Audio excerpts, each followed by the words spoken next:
নমস্কার, welcome to Lakshmi রান্নাঘর। আজ আমি তৈরি করে দেখাবো লুচি, রুটি, পরোটা সবকিছুর সাথে খাওয়ার জন্য একটি নিরামিষ আলুর রেসিপি। তার জন্য আমি এখানে প্রথমে কড়াই নিয়ে নিয়েছি। কড়াইতে আমি পরিমাণ মতো তেল দিয়ে দেব। তেলটাকে ভালো করে নাড়াচাড়া করে আমি গরম করে নেব। তেলটা ভালো করে গরম হয়ে গেলে এর মধ্যে আমি কালো জিরে ফোড়ন দিয়ে দেব। কালো জিরেটা দেওয়ার পরে এখানে দেখো আলুগুলো আমি এইভাবে কেটে নিয়েছি। আলুগুলো দিয়ে দেব। আলুগুলোকে ভালো করে নাড়াচাড়া করে ভেজে নেব। এখানে লবণ আর হলুদ ছাড়াই আমি আলুটাকে একটু ভেজে নেব। আলুটা আমি একটু ভেজে নিয়েছি। এবার এর মধ্যে আমি হাফ টেবিল স্পুন আদা বাটা আর হাফ টেবিল স্পুন কাঁচা লঙ্কা বাটা দিয়ে দেব। আদা আর কাঁচা লঙ্কাটাকে একটুখানি ভালো করে নাড়াচাড়া করে নেব। এবার এর মধ্যে আমি পরিমাণ মতো হলুদ আর লবণ দিয়ে দেব।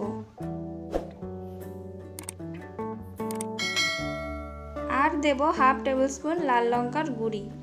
এবার সবকটা উপকরণ একটুখানি নাড়াচাড়া করে নেব। এর মধ্যে আমি অল্প পরিমাণে একটুখানি জল দিয়ে দেব, যাতে গুঁড়ো মশলাগুলো পুড়ে না যায়। জলটা দিয়ে আবার মশলাগুলো আলুর সাথে 2 থেকে 3 মিনিট একটুখানি কষিয়ে নেব।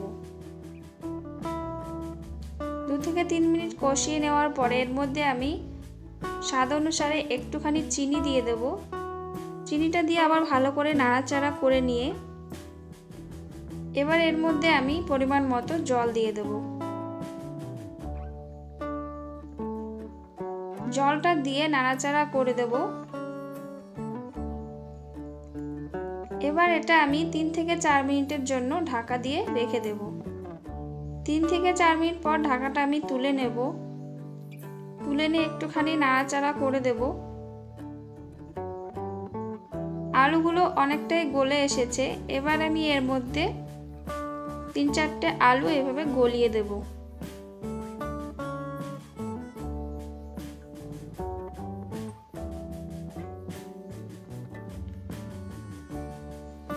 এবার আমি হতে দেব ঝোলটা যতক্ষণ না টেনে আসছে। দেখুন তরকারিটা হয়ে গেছে, আর ঝোলটা টানাবো না। এবার এর মধ্যে একটুখানি গরম মশলা গুঁড়ি দিয়ে নামিয়ে নেব। তৈরি হয়ে গেছে রুটি, লুচি, পরোটার সাথে খাওয়ার জন্য একটি নিরামিষ আলুর রেসিপি। আপনাদের যদি এই রেসিপিটি ভালো লেগে থাকে তাহলে অবশ্যই লাইক, কমেন্ট, শেয়ার এবং সাবস্ক্রাইব করে আমার পাশে থাকবেন।